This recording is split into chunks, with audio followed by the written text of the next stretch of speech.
This is Sridhar Kadari, senior journalist, managing editor, Media News. Telangana రాష్ట్ర ముఖ్యమంత్రి రేవంత్ రెడ్డి గారి విద్యా విజన్ తోని ముందుకెళ్తున్నారు ఉన్నత విద్యా మండలి చైర్మన్ ప్రొఫెసర్ వి బాలకృష్ణారెడ్డి గారు. తెలంగాణ విద్యార్థులను జాతీయ అంతర్జాతీయ యూనివర్సిటీలకు పోటీ పడే విధంగా గ్లోబల్ లీడర్స్ గా, గ్లోబల్ విద్యార్థులుగా మారేందుకు తెలంగాణ ఉన్నత విద్యా మండలి చైర్మన్గా ఎలాంటి విజన్ తోని వెళ్తున్నారు. ఈ తెలంగాణ రాష్ట్రంలోని సుమారు 10 లక్షల మంది విద్యార్థులకి ఎలాంటి జాతీయ అంతర్జాతీయ విద్యా కోర్సులను అందించబోతున్నారు అనేది మనం ఇప్పుడు తెలంగాణ ఉన్నత విద్యా మండలి చైర్మన్ ప్రొఫెసర్ వి బాలకృష్ణారెడ్డి గారు ఉన్నారు. ఆయన అడిగి మరిన్ని వివరాలు తెలుసుకుందాం.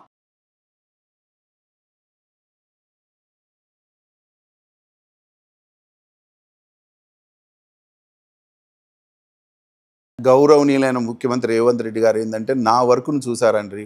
నేను నల్సార్లో ఉండి ఎన్నో చట్టాలు ఇవాళ నేను యూనిక్ థింగ్ ఏంటంటే చట్టాలు చేసేది చట్టసభలు.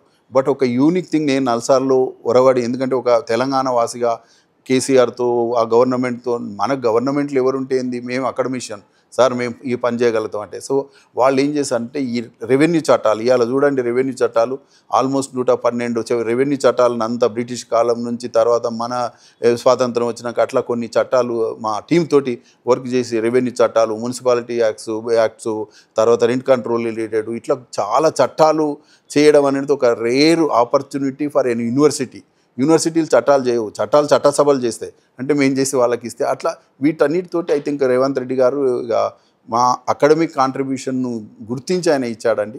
ఆయన నిజంగా కూడా ఇవాళ నేను థ్యాంక్ఫుల్ టు హిమ్.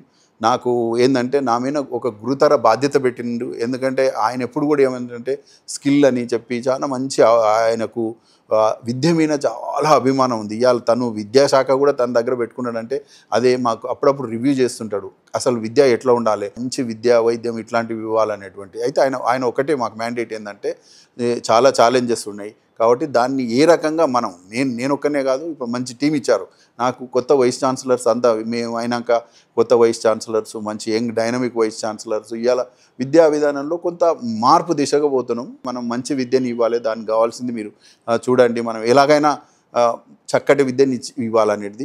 అదే నేను కూడా ఇప్పుడు ఈ గత 30 సంవత్సరాల నల్సార్ ఎక్స్పీరియన్స్ ఇది ఏంటంటే ఇవాళ ప్రపంచంతో పోటీ పడే విద్యను కావాలి, మనకు స్కిల్ కావాలి. సో ఆ దిశగా విద్యా వ్యవస్థ మార్పు దశగా నుంచి చేశాము. విద్యా వ్యవస్థలో మార్పు రావాలంటే ఎక్కడి నుంచి స్టార్ట్ చేయాలి, అన్ని ప్రాబ్లమ్స్ ఉన్నాయంటే విద్యా వ్యవస్థలో మార్పు రావాలంటే చక్కని సిలబస్ కావాలి, అప్డేటెడ్ సిలబస్ ఇచ్చి సిలబస్ ఎలా ఉండాలంటే జాబ్ ఓరియంటెడ్ సిలబస్ ఉండాలి, స్కిల్ ఓరియంటెడ్ సిలబస్ ఉండాలా, జాబ్ రావడంతో పాటు ఆ జాబులు కూడా నిలదొక్కునేటువంటి కెపాసిటీ ఉండాలా, సిలబస్ ప్రపంచంతో పోటీ పడే సిలబస్లు, ఇవన్నీ మేము మా ప్రయత్నాలు మొదలుపెట్టినామండి. టెక్నాలజీ ఇవాళ టెక్నాలజీ అనేది ఏంటంటే ఇన్విటబుల్.